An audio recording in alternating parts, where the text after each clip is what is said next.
नमस्कार, आप देख रहे हैं बिजनेस टुडे बाज़ार और आज का टॉपिक है इनकम टैक्स। यानी कि बजट आपके करीब है। आम आदमी या कोई खास हो, आम हो या खास हो, सबको इनकम टैक्स में कुछ ना कुछ राहत चाहिए। राहत क्या हो सकती है, क्या वो बदलाव हो सकते हैं जो इस बजट में हो सकते हैं, इन्हीं तमाम मुद्दों पर हम बात करेंगे। मेरा पहला सवाल है हर्ष, जो बेसिक एग्जम्पशन लिमिट है जी सर। उसको लेके काफ़ी चर्चाएं हो रही हैं, जी वो क्या है और वो बदलाव क्या होने चाहिए, लोगों के पक्ष और विपक्ष क्या कहना है? सर, देखिए, साल 2014 में जब मोदी सरकार आई थी, तब उसने आते ही जो 2 लाख की एक बेसिक एग्जेम्पशन लिमिट थी उसको 2.5 लाख किया था। और अब इतने साल हो चुके हैं, अब हम लोग अगले बजट की और जो आगामी बजट है उसकी तरफ बढ़ रहे हैं। तो अब उम्मीद की जा रही है कि अब इस 2.5 लाख की लिमिट को कम से कम, क्योंकि 9 साल हो चुके हैं, इसको 3 लाख एटलीस्ट किया जाए। क्योंकि जो अगर हम लोग सीनियर सिटीज़न की बात करें, उनके लिए ये जो बेसिक एग्जेम्पशन लिमिट है वो 3 लाख रुपए है, और सीनियर सिटीज़न के लिए अगर मैं बात करूं तो वो 5 लाख रुपए है। तो 2.5 लाख सर अभी जो है वो कम लग रही है, क्योंकि हम लोग देख रहे हैं महंगाई बढ़ रही है। इस तरीके से हम लोग लगातार कई दिक्कत, जो आम आदमी है, चाहे अभी पीछे कोविड की मार झेली हो, कई तरह की दिक्कतों के साथ एक इस समय जो है पूरी दुनिया आगे बढ़ रही है, और एक टैक्स पेयर भी बढ़ रहा है। तो लगातार हम लोग, एक ईमानदार टैक्स पेयर अपने टैक्स चुका रहा है। तो इस बार वो उम्मीद की जा रही है कि कम से कम बेसिक एग्जाम्पशन लिमिट, जो न्यूनतम लिमिट है 2.5 लाख, कम से कम उसको 3 लाख तो किया जाए, जो आम इंसान चाह रहा है। अच्छा, लेकिन ये तो सबका मतलब चाहते हैं कि भाई 80C में भी हमें छूट मिले। 80C में जो एक बड़ा, जिसमें सेविंग लोग ज़्यादातर करते हैं, बिल्कुल बिल्कुल। जो एक बड़ा एक ब्रैकेट माना जाता है, उसमें क्या चाह रहे हैं लोग? उसमें लोगों की क्या इच्छाएं हैं जो आप वित्त बिल्कुल मंत्री को पहुंचा सके अपने अपने शब्दों के जरिए? सर, बल्कि मैं अपने शब्दों के नहीं, बल्कि जो एक आम टैक्स पेयर है, मैं उन्हीं की बात सामने रखता हूँ। 80C जो है ओवर क्राउडेड है, मतलब उसमें क्या क्या नहीं है। पीपीएफ है, आपकी एफडी हो गई, बच्चों की ट्यूशन फीस हो गई, ईएलएसएस हो गया, सुकन्या समृद्धि योजना हो गई। मतलब इतना ओवर क्राउडेड है कि एक टैक्स पेयर को समझ में नहीं आता, कि वो सोचता है कि कहीं ना कहीं से थोड़ी तो बचत कर लूँ, मैं थोड़ा तो कुछ बचा लूँ।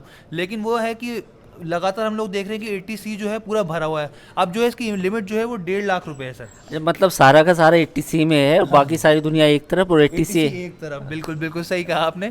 क्योंकि एक तरफ एक जो है बड़े लेवल की जो बचत है वो सारी 80C में सरकार ने डाल दी है। और इस बार एक टैक्स पेयर यही उम्मीद कर रहा है कि जो 1.5 लाख की छूट है, कम से कम वो 2 लाख तो हो जाए। क्योंकि 1.5 लाख देखिए बहुत कम है, जितने सारे इसके अंदर कॉम्पोनेंट्स घुसे हुए हैं उस हिसाब से 1.5 लाख बहुत कम है। तो इसलिए एक टैक्स पेयर यही उम्मीद कर रहा है कि 1.5 लाख से बढ़कर इसको 2 लाख हो। अच्छा, चलिए अब हम एक और सेक्शन की तरफ बढ़ते हैं, वो हेल्थ इंश्योरेंस। बिल्कुल ज़्यादातर लोग हेल्थ इंश्योरेंस लेके रखते हैं। कुछ लोगों का जो नौकरी पेशा है उनको दफ्तर से भी मिलता है, बिल्कुल। लेकिन कुछ लोग बाहर से भी खरीदते हैं। तो अभी आप जानते हैं कि जो नॉर्मल इन्फ्लेशन है उससे ज़्यादा, आप मान के चलिए कि जो हेल्थ की इन्फ्लेशन होती है वो ज़्यादा होती है एक तरह जी से, बिल्कुल प्रैक्टिकली। तो लोगों का इंश्योरेंस का प्रीमियम भी बढ़ चुका है, बिल्कुल। हेल्थ के जो खर्चे हैं वो भी बढ़ चुके हैं। तो इस फ्रंट पे क्या मांग है?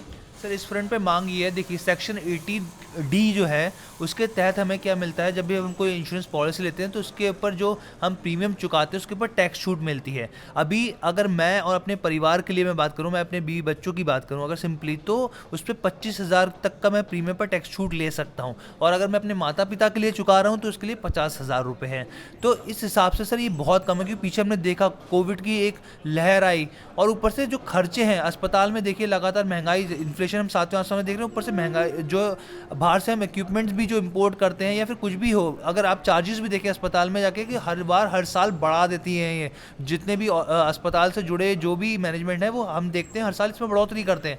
तो ये 25,000 जो अपने लिए और जो माता पिता के लिए 50,000, ये बहुत कम है। और एक आम टैक्स पेयर इस समय ये चाहता है कि कम से कम 80D जो सेक्शन है उसमें टैक्स छूट को बढ़ाया जाए, जो 25,000 है उसको 50,000 किया जाए, और जो 50,000 है जो माता पिता के लिए, सीनियर सिटीजन के लिए, उसको 50,000 से बढ़ाकर कम से कम 1 लाख किया जाए। ये एक आम टैक्स पेयर की मांग है।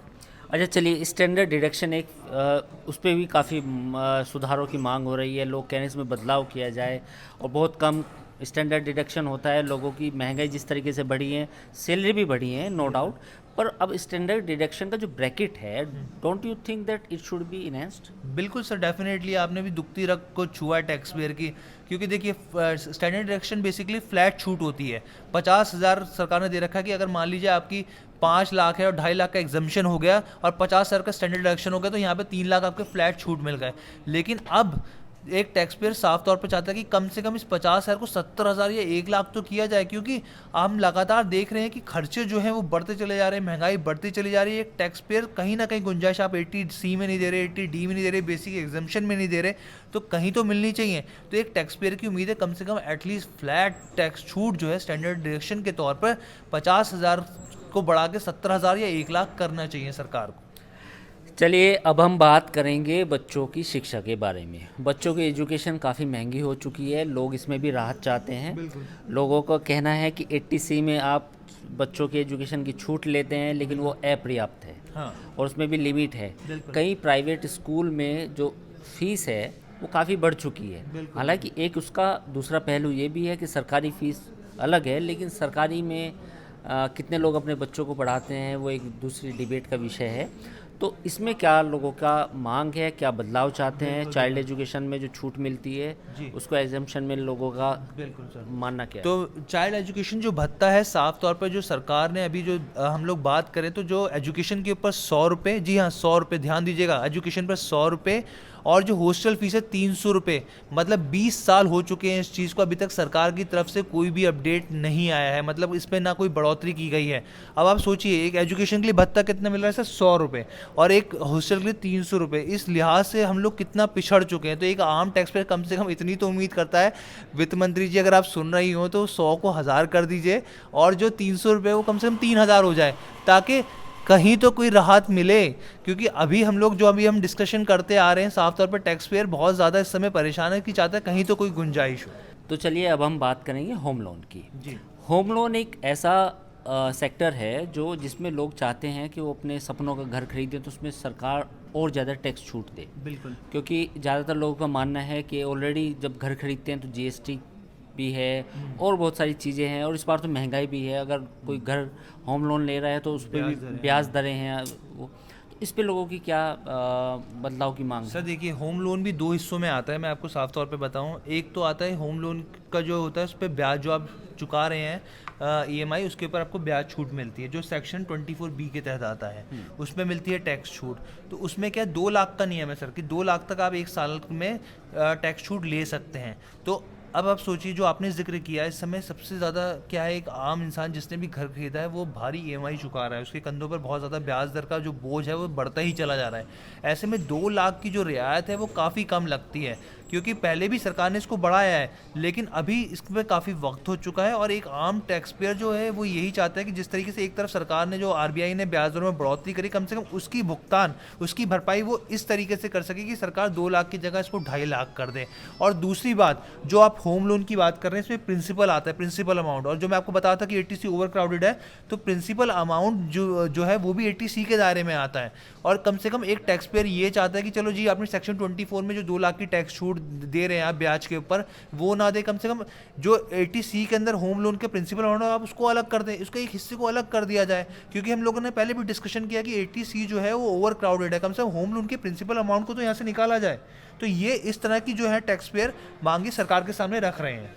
अच्छा, एक चीज़ जो ओल्ड टैक्स रिजीम और नए टैक्स रिजीम को लेकर बातें हैं, उसको लेकर भी लोग बदलाव चाहते हैं, और चाहते हैं कि जो दोनों टैक्स रिजीम में कहीं ना कहीं डिस्पैरिटीज़ है, तो उस पर लोगों का क्या इस बार मांग है जो वो सरकार से कर रही हैं? देखिए सर, सरकार के जब सरकार ने ये पेश किया था न्यू टैक्स रिजीम, तो सरकार के दिमाग में ये था कि कम से कम जो ज़्यादा टैक्स पेयर हैं वो उनका झुकाव इस तरफ हो, लेकिन अभी तक ये सक्सेसफुल होता नहीं दिखाई दिया है। जी हाँ, बिल्कुल, अभी तक बहुत ज़्यादा बेस, जिसे कहते हैं टैक्स पेयर का बेस, वो बढ़ता हुआ न्यू टैक्स रिजीम की तरफ नहीं दिखा है। जो लोगों से मैं बात करता हूँ, चर्चा करता हूँ, तो वो साफ तौर पे यही कहते हैं कि जो पुराना रिजीम है वो ज़्यादा बेहतर है। जो उनका तर्क होता है, उसका इसमें तर्क ये होता है कि उसमें ज़्यादा टैक्स छूट मिलती है, यहाँ पे ज़्यादा ऑप्शन है, आप हर तरीके से 80C 80D आप और भी सेक्शंस का फ़ायदा उठा सकते हैं। लेकिन जो नया टैक्स रिजीम है, जी, नया टैक्स जो रिजीम तो है, यानी कि आप चाहते हैं उसे और अट्रैक्टिव बनाया जाए, मतलब ये कहना चाह रहे हैं? हाँ, टैक्स पेयर जो चाहता है वो चाहता है कि इसको अट्रैक्टिव बनाया जाए। हालांकि जो कुछ गिने चुने लोग हैं जो चाहते हैं कि भाई उनको टैक्स छूट की जरूरत नहीं है, फ्लैट टैक्स कटवाना चाहते हैं, तो वो न्यू टैक्स रिजीम की तरफ ऑप्ट जरूर करते हैं। उसमें कुछ गिने चुने बिजनेसमैन, मतलब जो जिनसे बात होती है, जो बिजनेस करते हैं, तो वो थोड़ा सा ज़्यादा इसकी तरफ बेहतर मानते हैं। लेकिन अमूमन एक जो आम टैक्स पेयर है उसके दिमाग में यही चलता है, जो उससे बात करके पता चलता है कि जो पुराना जो ओल्ड रिजीम है वो ज़्यादा बेहतर है, उसमें ज़्यादा विकल्प है टैक्स छूट की बनिस्बत उसके मुकाबले। तो ये थी तमाम बातें जो लोगों के मन में हैं। लोग चाहते हैं कि टैक्स में इस बार कुछ आम आदमी को राहत मिले, और जितने भी ये सेक्शंस बताए मेरे सहयोगी ने, लोग चाहते हैं कि इसमें बदलाव हो ताकि लोगों को ज़्यादा ज़्यादा टैक्स का बेनिफिट मिले और टैक्स को सिंप्लीफाइड भी हो। ओल्ड और न्यू टैक्स रिजीम, उसको लेकर भी लोगों के मन में सवाल हैं। लोग चाहते हैं कि दोनों टैक्स जो रिजीम है कहीं ना कहीं उसमें वो एक ऐसा लगे कि पैरेलल है। अभी इसमें काफ़ी डिस्पैरिटीज़ लगती हैं, वो लगता है कि एक कहीं और खड़ा है, दूसरा कहीं और खड़ा है।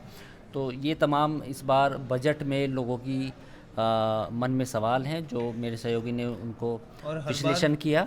और आप जी, मैं यही कहना चाहता कि सर कि जो मांगे हैं वो हमने साफ तौर पे रखी है टैक्स पेयर की, और हमें लगता है कि एक बार वित्त मंत्री को ज़रूर गौर करना चाहिए, क्योंकि हर बार टैक्स पेयर यही कहता है कि ये दिल मांगे मोर, और इस बार सही मायनों में ये दिल उसका ज़्यादा मोर मांग रहा है, और वित्त मंत्री को अपना दिल बड़ा करना चाहिए और टैक्स पेयर को एक अच्छी खुशखबरी देनी चाहिए इस बार बजट में। बिल्कुल, महंगाई के मोर्चे पे राहत नहीं मिल रही है लोगों को, लेकिन लोग चाहते हैं कि कम से कम उनकी जेब में पैसे हों, और इस बजट में कम से कम सरकार की तरफ से कुछ ऐसे कदम उठाए जाए कि लोगों को कुछ पैसे बचें, ताकि जो इन्फ्लेशन है उनकी सेविंग्स को ईट अप ना करे। तमाम ऐसी खबरों के लिए आप देखते रहिए बिजनेस टुडे बाजार। वीडियो पसंद आया तो हमें लाइक, कमेंट, शेयर और सब्सक्राइब जरूर करें।